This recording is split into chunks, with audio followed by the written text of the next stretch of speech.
Hello and welcome to LSI's webinar with Jane Kennedy and Robert Crow. Today's topic is on differentiated delegation, how instructional leaders ensure individual success. Before we get started, just a few quick housekeeping items.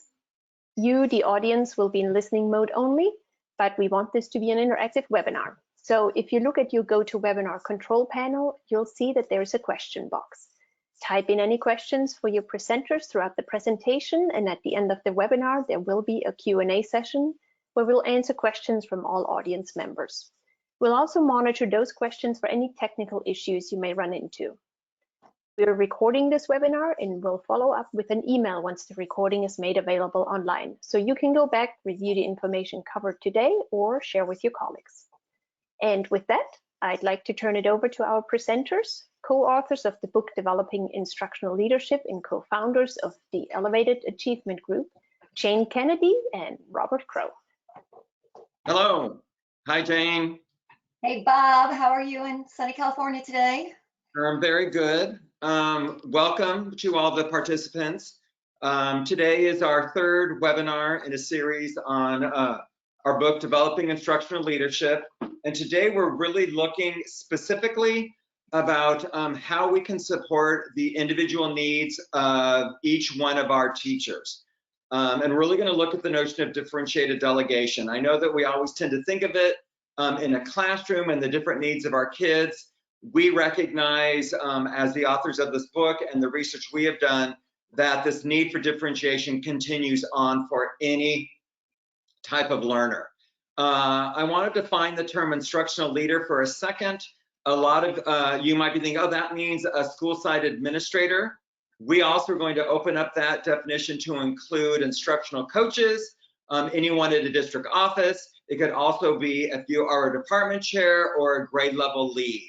We're really looking at those people whose task is to support the other adults at a school site or in the educational system to achieve at higher levels. That's our title. Next page.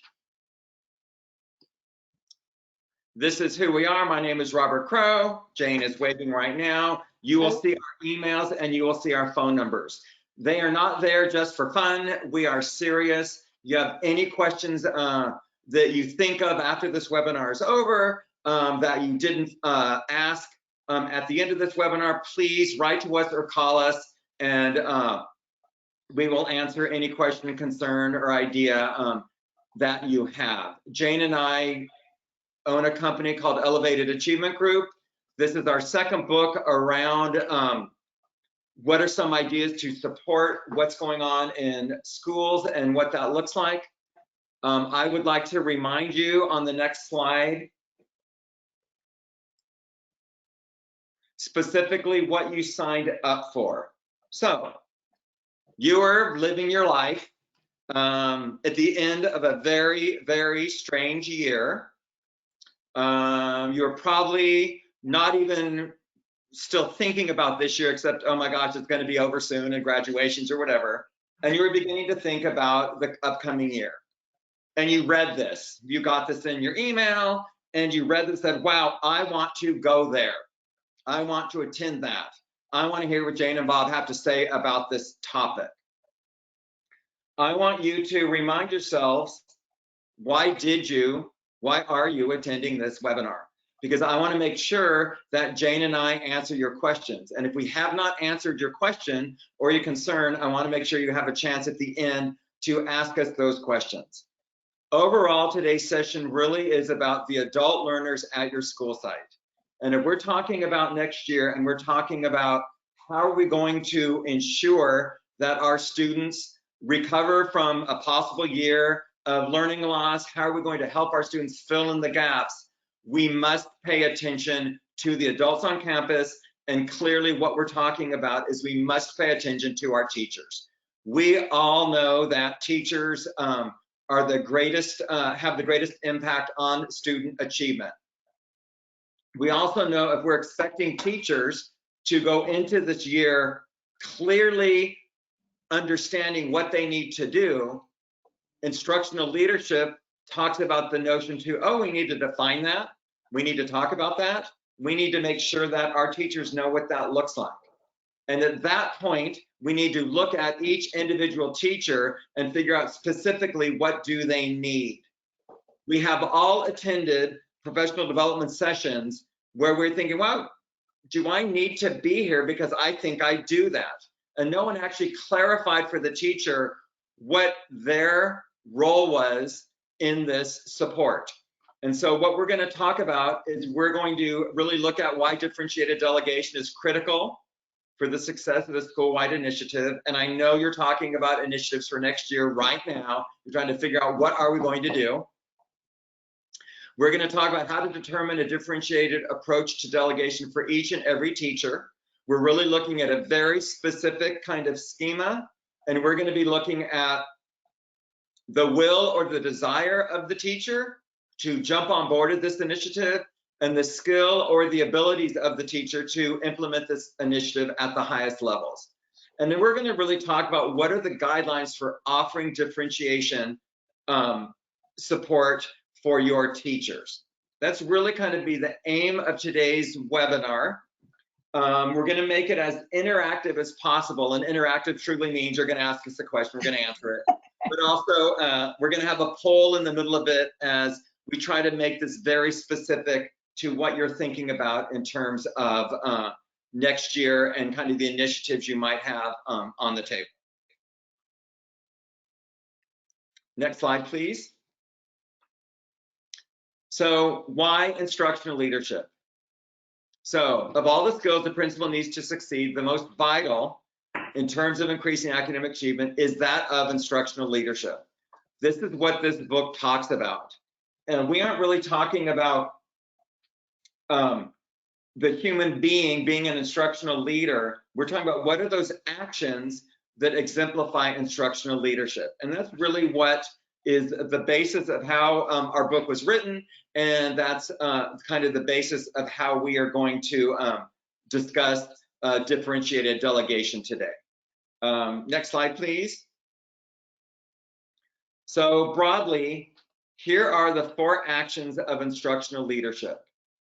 The first action, you're going to see that every single one of these start with a verb. That's the action.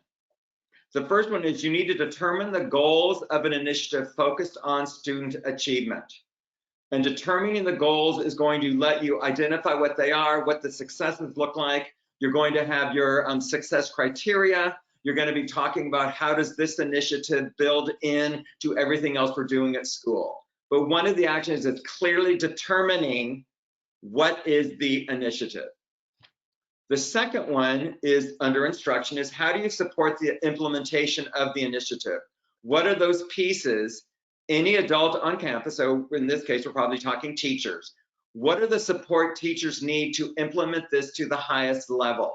So research does not show that telling a teacher to attend a 3-hour after-school session and then letting them know that the next day, the first minute school starts, you're expecting them to implement it to the highest degree. No research says that works. What we're really talking about is what is that kind of sequence of support that a teacher has to really begin the implementation of this initiative. And if it's an initiative worth its salt, meaning you're spending time on it, you've determined it's something important, you must give it the support it needs and the time it needs. So once you determine the initiative and you've laid out your support plan, you also have to let everyone know how are you going to monitor the implementation of the initiative.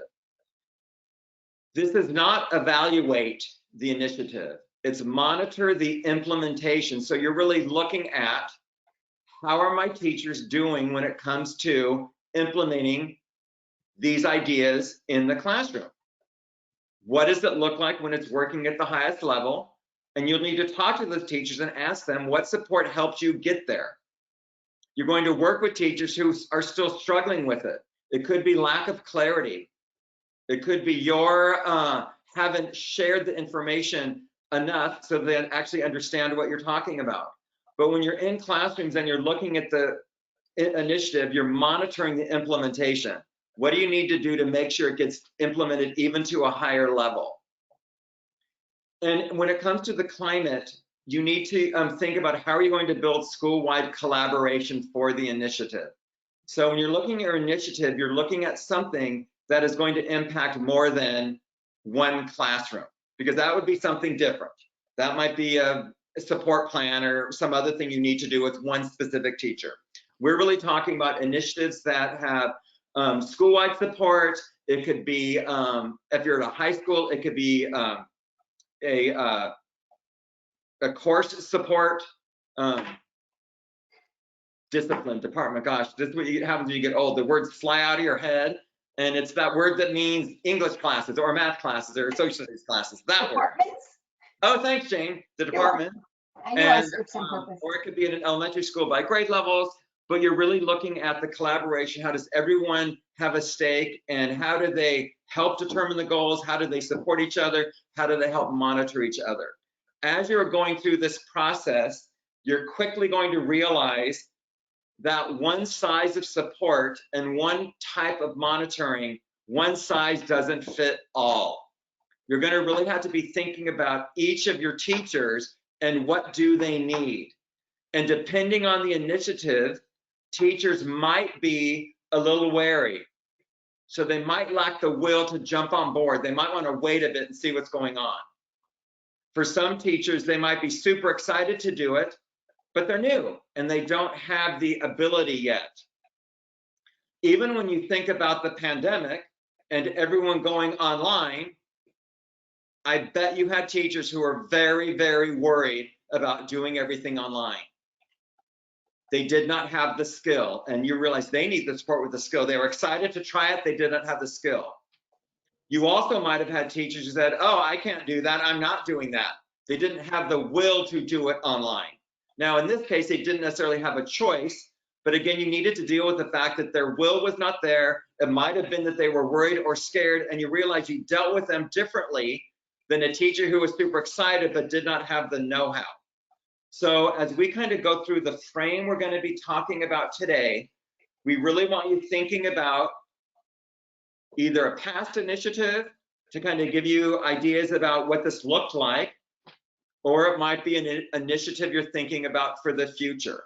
And what we're going to be talking about is what are things you can do, these actions of instructional leadership, that are going to help every teacher succeed, because you're going to differentiate how they get the support. Right now, we're going to look at our schema for differentiated delegation. Next, there you go. So, Bob, what you just shared is huge, and it was just in one slide. And Yes. we know that's like the big part of the work, is determining, well, what do we need to do to have a collective lift, so all students are achieving a higher level? You know, what's our plan to get there? How are we going to monitor it? And how we make it a collegial approach? That's huge. And that's a lot of what the book talks about. What we're talking about today, though, is we have some assumptions that all of that hard thinking has happened. And so now that I have that thinking, well, then how do I make sure, regardless of who my teachers are, that they can all be successful? And so we have a quote here I'm going to read to you, that a principal utilizing instructional leadership knows that all learning is supported by a differentiated approach to delegation based on each individual's motivation and capacity. To that end, a principal utilizing instructional leadership understands that with each new initiative, the teacher must be treated as a learner who must receive support specific to their needs. So to your point, Bob, I have this very thoughtful plan, but I might have some teachers who don't have buy-in. I don't want to change. You're asking me to make some change, and I don't want to. I might not have the desire. I might not have the energy. I might not have the motivation. And we have to think about that variable. I might have some teachers who don't necessarily have the skill. They don't have the experience for this, what I'm asking them to do. So it's going to be a bigger lift for them. And then the opposites can be true. But what we have to do is we need to look at those two variables and consider, what is each teacher bringing to this initiative, because I need to support them differently. And so that's the schema that we're really going to talk about today. Sorry, I want to pull one thing out that you said, and Jane keeps talking about the initiative and the individual's approach to the initiative. We've done a lot of work at schools, and a lot of administrators feel that somehow motivation and capacity are innate personality traits of the teacher. What we're talking about is the initiative. What is their motivation and capacity for that specific initiative? And you might find, oh, Bob, you don't understand. Miss Jones, she's a curmudgeon, she'll never do anything. But then all of a sudden, when the initiative excites her in a different way, you're going to see that the motivation and capacity grow differently. So we just want to make sure that we're clear that we don't believe motivation and capacity are inherent finite traits of a human being. It's all going to be based on the initiative. Yeah, no, that's super important. And so as we look at it, they might change over time, they're going to change on initiative, but it's also my job as an instructional leader to build them. And Yes. So understanding their starting point for where we are with this specific initiative, and then how do I support them to be successful. So great point. Next slide, please. So this is the schema we're really going to focus on today. And so when you look at these quadrants, what I'll ask you to first notice is on the left-hand side, we have motivation, and it goes from low to high. And that's, to Bob's point, this is not finite. It could be for this specific initiative. Do I have a teacher that has a lower motivation, meaning I don't see any reason to change? I don't have really the will or the energy or the desire to implement this new initiative, versus I might have a teacher that's super high. Yes, that is what I want. Yes, sign me up. High motivation. When we look along the bottom, I want you to notice the capacity.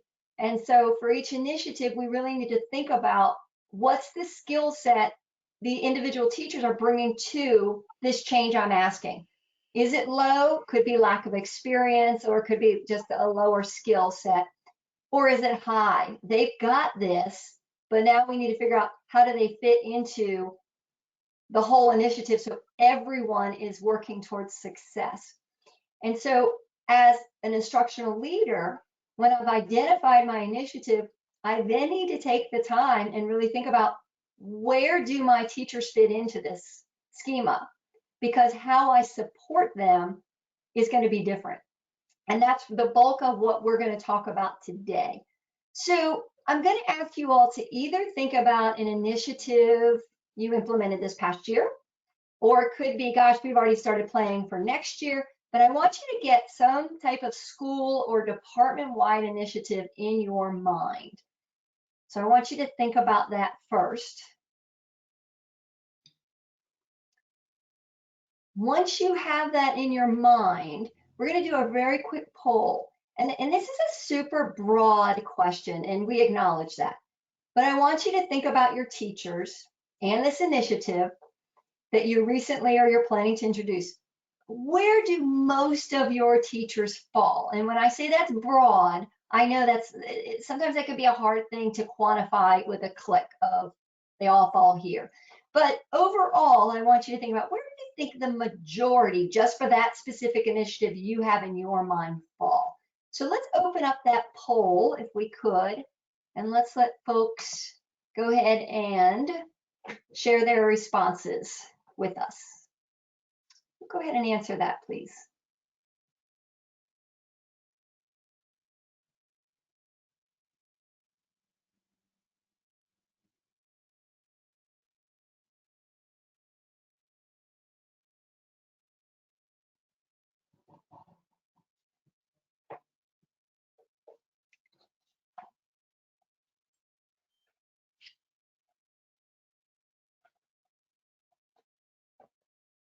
All right, Bob, when I do the math, it looks like most folks have responded. And it looks like our majority, and Bob, I'm not sure if you can see it, but it looks like the majority are in that encourage. So most of them are saying there's a high capacity, but a lower motivation. And then the ones that seem to be the lowest are that clarify. So those folks that have both the high motivation and the high, oh, there it is. So we can kind of see those bands. And like I said, that's a broad question. We appreciate you sharing, and it gives us some gauge of where you think your teachers may fall. So now I'm going to ask you another question. You're not going to poll. This is on your own. Find a piece of paper next to you, or maybe you printed out the presentation, which is available for you in the handouts, by the way. But I want you to take a moment. I want you to keep that initiative in your head. And this is just for you. You're not going to share it. But I want you to jot down the name of one teacher that fits in each of those quadrants. Because as we're doing this today, I always want you to really personalize this and think about that specific individual. So I'm going to give you about 2 minutes, and I just want you all on your own, just jot down a name or names, but I want at least one in each of those quadrants that you think fits in for your specific initiative. And Jane, when they're done with that, can we go back a slide, and then I want to kind of talk about that slide again before we go into all the steps? Yep. Perfect. So I don't know, Leslie, if you're able to re-show us that. Do you need the poll results too, Bob, or just that? I have the poll results in front of me. Cool. Okay, so when we're looking at this schema, it actually has 2 separate pieces on it. I want to kind of pull them apart for a second. The first one, and this is what Jane just asked you. Think of your teachers, and you're going to think of those teachers who had low motivation to jump on board and low capacity. They did not have the will or the skill. And you wrote someone's name down. Probably John. Okay. We all know that John guy. Okay. Then you had teachers who had low motivation to jump on, but high capacity. These could be your very, very strong teachers, but they're leery of any change. You then have your teachers with high motivation, but low capacity. I tend to think of first-year teachers.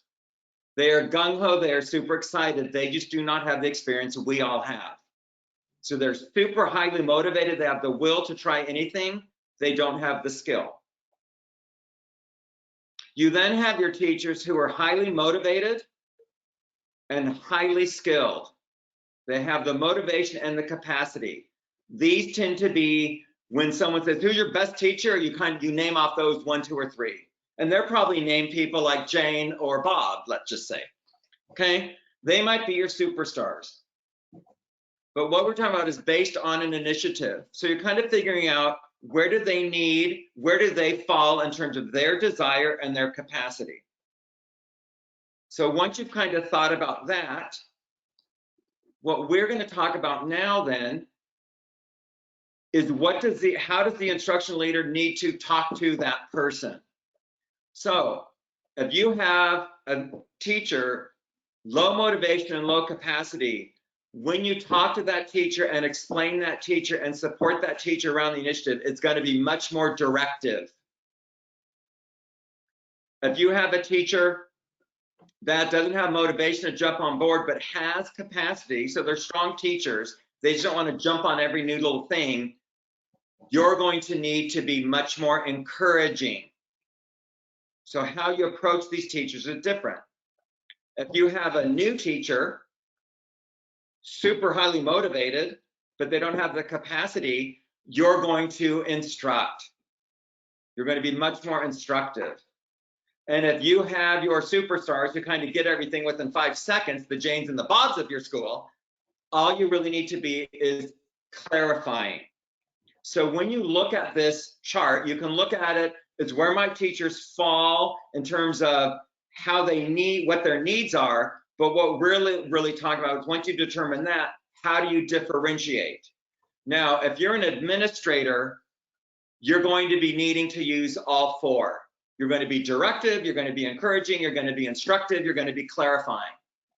However, if I'm a school site coach, I might not really have to work with those teachers who need to be directed because something else might not be going on. So it might not fall under my purview. But most definitely, I'm going to work with those teachers to encourage them, to instruct them, or to clarify. So I want to kind of separate out the teacher and their motivation capacity with kind of the approach of the principal. Because what we want to do now, and Jane will start us off, is we're going to go through each approach and have you think about what does it mean. So if I need to be more directive, what do I need to do? If I'm just clarifying, what does that look like? So we're actually going to spend a chunk of time talking about each of these 4 approaches that an administrator needs to have at their fingertips as you're talking to all your different teachers. Great. We could go to the next slide and next slide. There we go. I want to share with you real quick a quote from Richard Elmore. And his quote says, "It is unlikely that teachers who are not intrinsically motivated to engage in hard, uncertain work will learn to do so in large, anonymous organizations that do not intensify personal commitments and responsibilities." And really what Elmore is doing there is he's reminding us that we have to take into account a teacher's approach to an initiative. We have to consider their desire, their energy, or their motivation. We have to consider their skill or their experience, their capacity. If we truly want a collective lift, if we truly want all or as many as we can to actually meet that initiative success criteria that we have deemed is going to support our students at the highest level.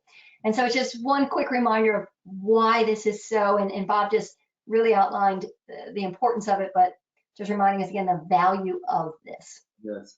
So next slide. So what we want to do now is, as Bob just stated, we want to talk about what are those general guidelines. So the first one I'm going to talk about, this is for the teacher that I need to be more directing with. And so this is my teacher that when they approach the implementation of this specific initiative, they have a low motivation. They also have a low capacity. So this was our John that Bob referenced earlier. And you all have your name and your box on your paper in front of you. Our instructional leadership suggests that the principal needs to be really directive with this individual in order to build that motivation and build that capacity. And so that's our job, is to build up those areas so that they can meet that success criteria.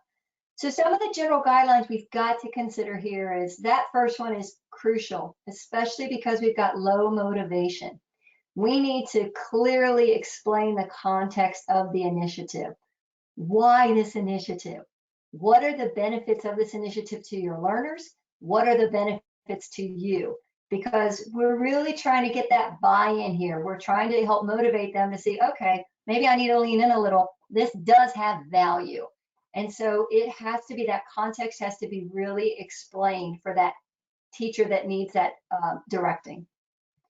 The second one, and this is for everybody, regardless of the quadrant, we all need to clearly know what's the outcome.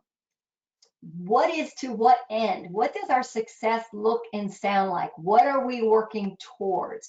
So that has to be clearly defined for everyone, because if we define that separately, we're all moving in different directions. And so especially for that low motivation, low capacity, we have to clearly describe that outcome. Remember, we're talking about a lower skill or lower experience for this one. So when we look at number 3, we have to clearly describe the process of how to achieve the goal step by step, because they're not necessarily have the skills in place. So we want to make sure that they understand this is a process. We're going to support you along the way. There are going to be specific steps along the way to help you build towards that success. We want to make sure they understand that process in each of those steps. We need to set dates for frequent progress checks. Remember, we've got a lower motivation and we're building skills. So we want to always along the way keep checking in. So A, we can reinforce, we can continue to build that motivation, we can identify their success, and to number 5, we can begin to identify if extra help is needed, only if needed. So we want to make sure we've got frequent check-ins for that teacher that fits in this quadrant. 6 is critical. Well, I said they're all critical, so 6 is equally critical. We want to make sure we have the teacher reflecting on their implementation. Now remember, we've got a lower motivation. We're trying to build up that motivation. That's going to come in by giving them lots of intentional, deliberate opportunities to reflect on their own implementation. Get them to begin to clarify and articulate, what am I doing? What's the impact of it? How am I seeing success? Because we want to keep building that motivation, building those skills throughout this implementation. And finally, we want to make sure we ask the teacher, what would you like to continue working on in regards to this initiative? So that goes with my previous, we're trying to get that buy-in, we're getting that building, we're building that motivation, while that number 3, those clear steps are building those skills. And so you can see it's pretty explicit, pretty detailed, pretty step by step for those teachers that fit into that lower left quadrant of a lower motivation and a lower skill. But Bob, on the next slide, do you mind talking to them? What about if we still have that low motivation, but they've got good skills and experience? Right. Go ahead. And one of the things I was thinking about is we're not trying to read teachers' minds. So once you announce the initiative, you can ask the teacher, hey, Jane, how excited are you to implement this? What skills do you think you bring to it? You can ask your teachers and have them slot in where they go. What you're noticing with directive, it is very much the need of the teacher is to have most of the stuff, most of the decisions decided by the administrator. Go on. Oh, it's got you. Oh, yeah, there you are. Yeah, so with encouraging, here's things Jane and I want to be clear on. The initiative is the initiative, and the expectation is everyone will implement it. All we're talking about is how do you approach it depending on the person. So it's not that you're approaching, do you want to do it? They want to do it because you've decided as a group, this is the initiative. What we're talking about though, as opposed to the directive, where a lot of the decisions are made by the administrator and they're very quick, occur in succession, when it comes to encouraging, you are honoring the fact that you're talking to people who are highly skilled professionals. They are strong teachers, but for some reason, their motivation for this initiative is just not there. So you need to encourage them. You're going to do that by explaining the context of the initiative. You want to clearly describe what is the outcome of the initiative. And notice number 3, as opposed to telling them, you are working with them to come to an agreement with the teacher on how they want to achieve the goal of the initiative. If they say, you, principal, I'm not going to do it, you realize that they really are possibly in the directive mode. But you're working with the teacher to say, okay, here's where we're headed. What do you need?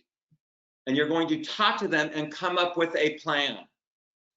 You're going to set dates with them versus giving them dates in terms of how you're going to come in and kind of check for progress. Or it might not be you. It might be the instructional coach. You're going to work with the teacher on this. What works best for them, as they're very clear they need to implement this initiative, you're encouraging them by having them make a lot of the decisions about how they're going to get the support themselves. And number 5, ask the teacher what they would like to continue working on with regard to the initiative. So you're going to see that as you're working with these different, the different needs, as you're differentiating, your approach is going to be different.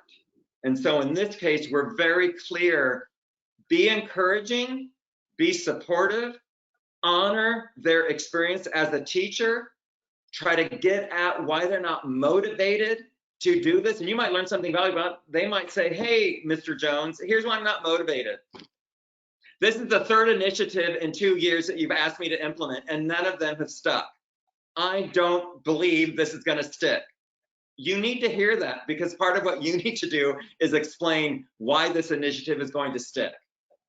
What does that look like? So you also want to find out from them, why aren't they jumping on board?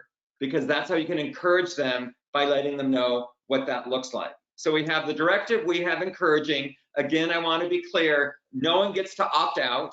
If someone opts out, that's a whole different thing, and that's called, you call up the HR department of the district office and ask for help.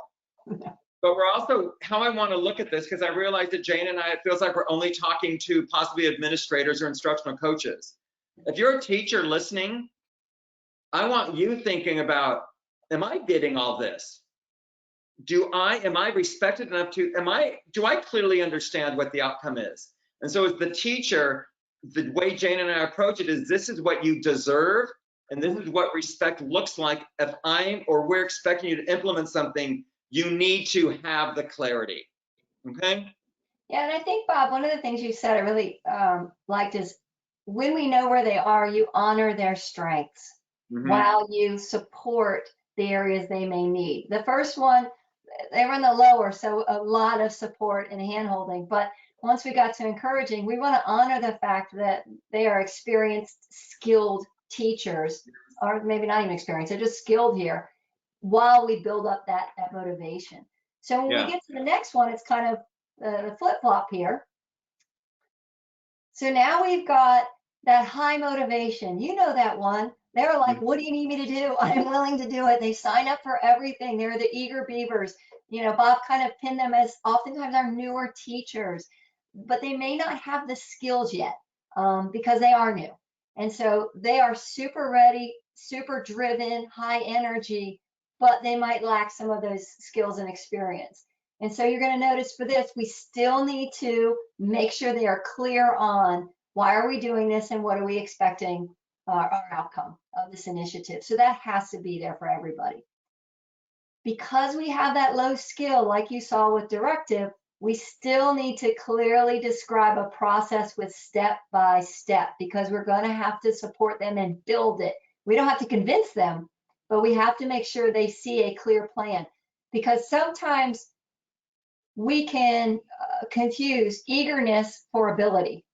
And so these are teachers that are super willing, and sometimes we think, oh, they're so willing, they're so eager, they can do it, but they still need a clear process step by step. So we want to set those dates with them. We don't have to assign them, we can set them because that motivation is there, but we've got to make sure they're building those skills. And that allowing time is really important, because whenever we've got that lower skill, we know that it takes time to develop new skills. And so we want to make sure that we are allowing that time for that implementation, so they can see their progress along the way with those progress checks, but they were working towards something. And if extra help is needed, it's always there for them. So super fun group to typically work with, because they want to do it, and we get to help them progress and develop new skills. So always, I think, one of the most exciting groups of teachers to work with. And what about, Bob, take us to that last quadrant, those folks that are super motivated, and really, these are our superstars, tend to be our department chairs, grade level chairs. This is who you send people to go visit, etc.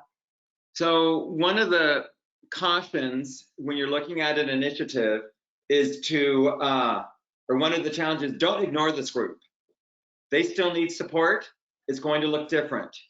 So they, like everyone else, need to have the context and the outcome of the initiative clearly described. They need to know what that looks like. However, once they understand that, with this group, you can ask them, okay, how do you want to get there? What does that look like? What do you need? And they might come up with you and tell you what their support program needs to look like. And then you're going to check with the teacher on progress as needed, as determined by the teacher. You do not want to assume, oh, they've got it, I don't need to spend time there. Yes, you do. These teachers deserve time and conversation.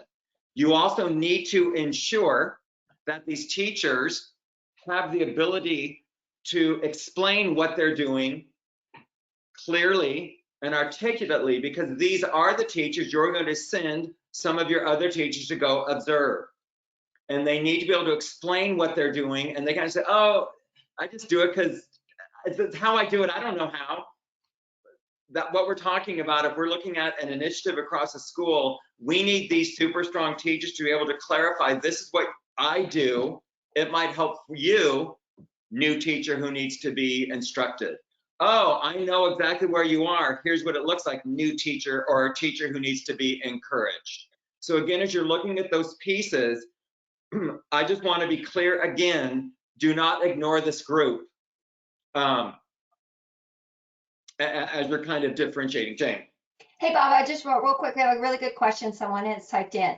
So here's the question. So are you saying that the staff will need a different approach depending on the initiative, not the person? Yes, thank you. Good question. So yes, so let's look at some approaches. Implementing a new textbook. I've taught for 35 years and I've implemented 5 new textbooks. I might not need that much support when it comes to textbook number 5. You're going to have to approach me differently. I'm a brand new teacher, just out of school, saying, new textbook? Oh my gosh, does that mean every single page? You're going to approach them differently. Now, here's what's not changing. Your expectations, your success criteria. What's going to look different is how you approach the teachers and what support they receive and when and how you monitor them. So I love the question because we don't want to try to identify personality traits of teachers and then stick them there, because if you think a teacher is low motivation and low skill and you treat them that way, they will become that person and you'll never get them to do anything. But you're approaching it initiative by initiative, which also means you can ask them with this initiative, who's excited to try it out? Who's worried? When it comes to capacity, who's done this before? Who's done this in a different class? Who's heard about this? Who doesn't even know what we're talking about? Again, you can get information, but what we're really talking about is that the initiative is important enough. It is important enough for you guys to differentiate how you talk about it and how you approach it.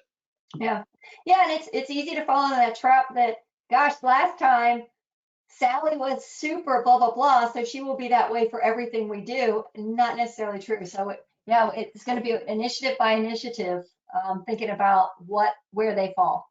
It's a great question. Thank you. Okay, so let's give this some context. Let's do an example. So next slide, please. So this is an initiative that we have several clients that are focusing on for next year on reciprocal teaching. And I'm going to share with you some of the context and the outcomes. But before we do that, Bob, if someone's not familiar with reciprocal teaching, do you mind just giving us a brief overview of what is that initiative? Sure. And so what we're really looking at, and we know that in this last year, one of the biggest stresses and worries from almost any grade level is, did students really have the chance to increase their reading abilities?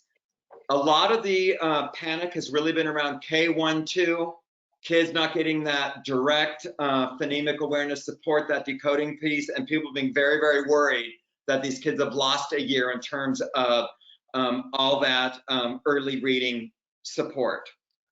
We're also finding and hearing from 3rd through high school, the kids' inability to actually approach and read and understand informational text. So we know that a lot of initiatives coming up are going to be really focused on literacy. So one of the ones that has some of the strongest research behind it is the instructional literacy strategy of reciprocal teaching. And this is really focusing on the 4 reading skills of questioning the text, clarifying vocabulary and ideas in the text, being able to summarize the text, and being able to predict what you think the text is going to tell you next. So really looking at all the clues in the text. So we're talking about questioning, clarifying, summarizing, and predicting. The reciprocal teaching part becomes group work. How do you put kids together where students help each other question, clarify, summarize, and predict the text? What does it look like as the teacher is teaching those 4 skills and then teaching kids to read and work together to hash through complex text to make sure they understand not only what the text is saying, but help them when it comes to independent reading. How do you get through text? So if you haven't thought about reciprocal teaching, I would say Google it. The researchers who developed it are Palanskar and Brown, and it's something to think about. We just happen to be using it as our model, because a lot of the districts we're working in are asking for our support in terms of determining what it looks like as an initiative, what support would people need, how might you monitor it, and how do you build kind of a collaborative school site. Yeah, so this could have been a multitude of examples we gave, but this is one that we know is an actual one that folks are talking about now. So we thought we'd use it as an example just to look at how that implementation would change. So our first two things about explaining the context and describing the outcome, all teachers, this has to be super clear. And so just to give this example a little bit more substance. So their purpose for the initiative, this is a junior high school, their purpose for the initiative is they want to close the gap on the reading loss. They already had a little bit of struggle with reading comprehension, but they definitely are noticing some reading loss over this past year with the kids being virtual. So they want to ensure that reading is occurring in all their content areas and that students are getting lots of opportunities across their classes to develop those skills Bob just referenced of questioning, clarifying, summarizing, and predicting those critical skills. So that's their purpose. Their success, so we want to get that buy-in. So how is that success going to benefit our students? Well, we're going to build their reading skills, yay, but we're also getting consistency across their classrooms, and our students are starting, the goal is for our students, the benefit is that our students will start realizing, gosh, these are transferable skills. I do this every time I encounter text. This isn't just something that happens in my English class.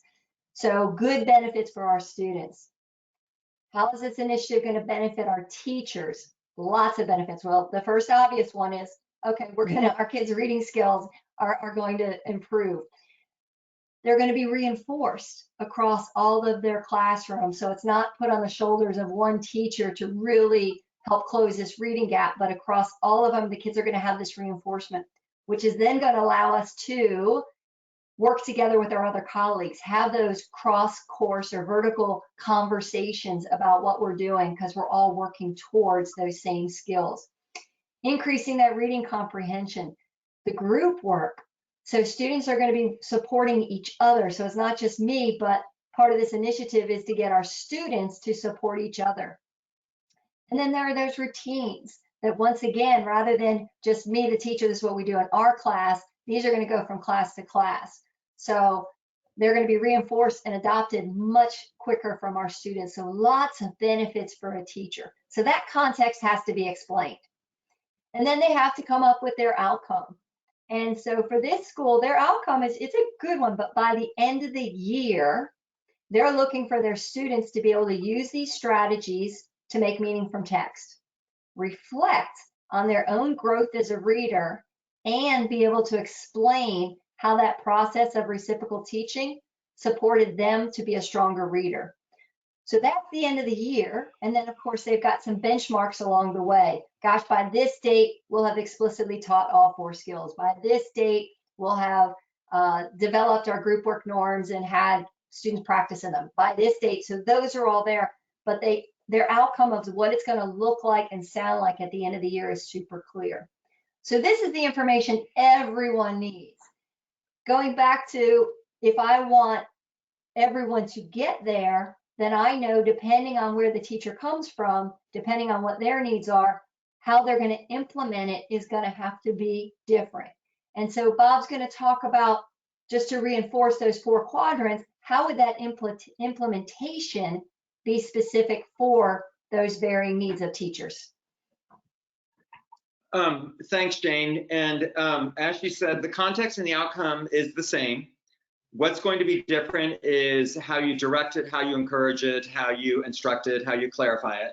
It is really going to be, you're going to see a lot of the difference and the changes is not only going to be in how you approach it and how you speak with the teacher, but also what supports they receive, how they receive them, when they receive them. You're also going to recognize, depending on the motivation and capacity of the teacher, when they meet their outcomes. So you might have a strong teacher who really is excited about this, is a master in group work. They might actually have their kids reading in groups, questioning, clarifying, summarizing, and predicting within a month. You might have other teachers who it's going to take them 2 weeks to teach questioning, then 2 weeks to teach clarifying, et cetera, and the group work might happen later. So again, you have your broad outcome. But when it comes to the teacher with the low will and the low skill, you really want to find out, what are they worried about? You need to find out why they're not motivated to implement this. You want to find out what their thinking is. Motivation is something that is in them, where capacity is something that they need to kind of identify. So with the directing one, you really need to be clear, here's the specific actions you need to take. You need to teach a child how to question. You need to use a skill builder possibly. You need to teach a child how to clarify, how to summarize, how to predict. When do these actions need to be taken? Within 2 weeks, you're going to do this. Then on these 2 weeks, you're going to do this one, this one, this one. However, and what supports are they going to receive? It's going to fit in. So it's going to be, oh, the instructional coach is going to your room, possibly as a demonstration classroom, because they just need kids. And so kids are kids are kids are kids. And just because they're in a classroom with a teacher who might need to be more directive, doesn't mean the kids need that. So if I'm the coach, I'm going to use that teacher's classroom, and I'm going to say within the first 2 weeks, I'm going to show all the teachers who want to see it, how do you teach a kid how to question? So they're going to need a tight kind of sequence, a tight time frame that's very clear to them. What does that look like? And what does the principal expect them to do, and when they're going to do it? When it comes to encouragement, they're going to need the same supports, but you're going to notice that you're going to be agreeing with them about what are those pieces, what does it look like? Number 2 says, and you want to work with the teacher, what of this are you already doing? The teacher might say, I already have my kids working in pair share that is really, really tight. You want to build on that. You want to support them. Well, what would 4 kids look like? What would a group look like? You might have them say, I do group work really well. I just don't understand how it work with this like reading thing. So again, when it comes to encourage, same expectation, same outcome. You're going to set the same context, but they're going to have a lot more say in how they get there. And you're going to have to do and make a lot of the connections for them.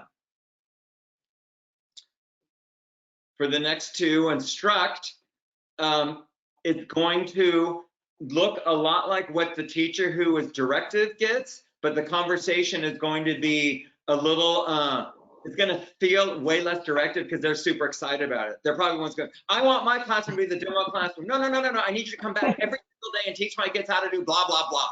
Okay, but you're really instructing them on how to, it's reciprocal teaching, teach your kids to question, clarify, summarize, and predict, teach your kids to work in groups, teach the kids to reflect, hand it off so the kids are doing this independently. What does that look like? And when it comes to the teachers who are super excited about reciprocal teaching and they're very skilled in it, meaning they probably have a lot of literacy. Oh, I already know I've already taught them how to question and clarify and summarize and predict. All I need to do is have them talk that way in a group.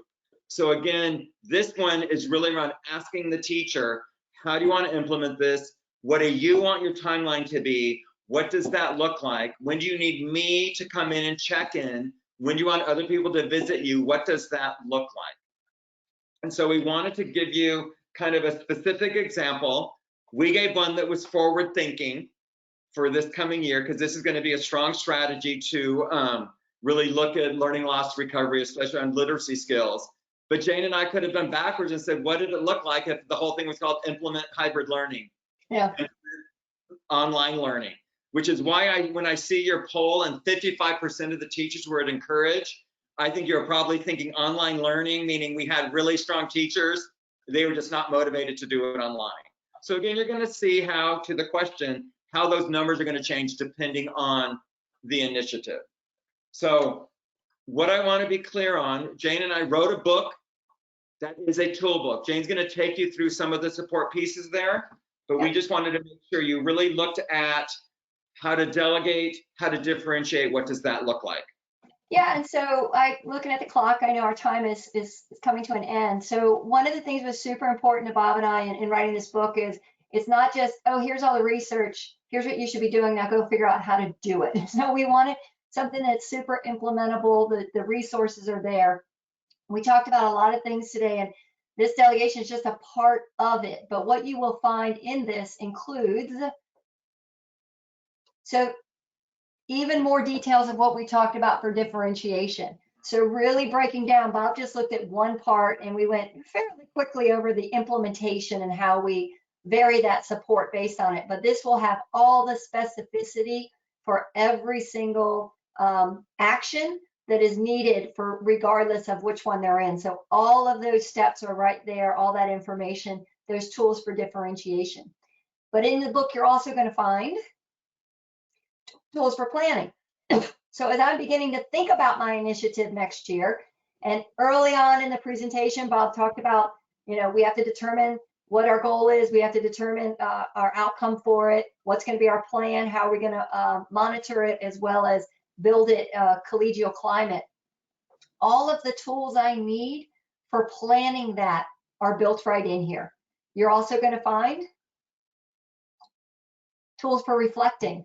So as you're going through an initiative, all of those things that you need as an instructional leader to really reflect on, how are things going along the way? Where are you finding your successes? Where do you need to make some changes? So those tools for reflection are built within here as well. You're also going to find tools for communication. So what do some of these conversations sound like? What is the thinking that a principal is having, or an instructional leader, as they're making these decisions? So lots of authentic vignettes of how someone actually goes about supporting teachers in the implementation of an initiative, as well as then how are they supporting them at varying levels. And then you will also find tools for feedback. So we saw that we need to have check-ins, some more frequent, etc., some are agreed upon, etc. But check-ins aren't I watch and then I tell you. Questions are, how do I begin to have a strong conversation to get the teacher to reflect and think about how are they progressing in this implementation? What decisions are they making that are stronger? What supports might they need, etc., etc. And so you're going to find those tools for feedback as well. And Jane. Yep. Sorry, I've got a slow connection, so go ahead. If you're listening and you're thinking, oh my gosh, I love this whole notion of feedback, and what does that look like? It sounds like they're asking questions. So what would question-driven feedback look like? We presented a month ago on this topic, again, from the book. So if you're interested in that, you can go to our website, and Jane's going to show you the address in a second, and we have that posted, and you'll be able to watch, which would be fun, watch and turn off whenever you're sick of us, that webinar that was specifically on this topic. So next slide, please. Oh, we're frozen. Shoot. No, how can you get your copy? So how can you get this book? You're going to go to Learning Senses. They're the ones who supported this webinar. Next one. How can you download this presentation? So you can go to elevatedachievement.com. And this is this presentation. Also, we have presentation, other presentations we have done with LSI that kind of talk about the book globally and also look at the notion of question-driven feedback. Next.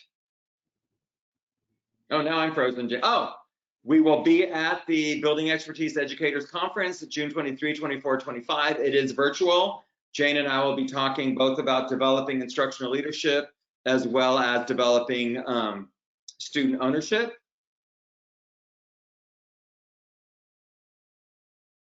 Now, Jane, you are on mute.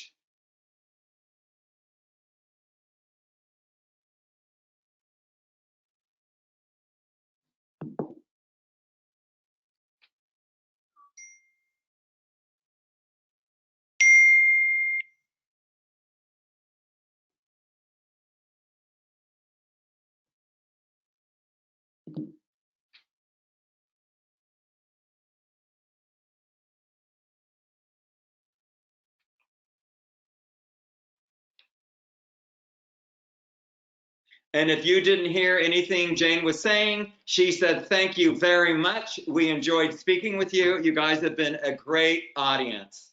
Thank you, thank you, thank you. And if there are any last questions, please post them. We realize it's exactly 1 o'clock, or I'm sorry, it's 4 o'clock for East Coast. Anyway, thank you, thank you, thank you. Wave, Jane.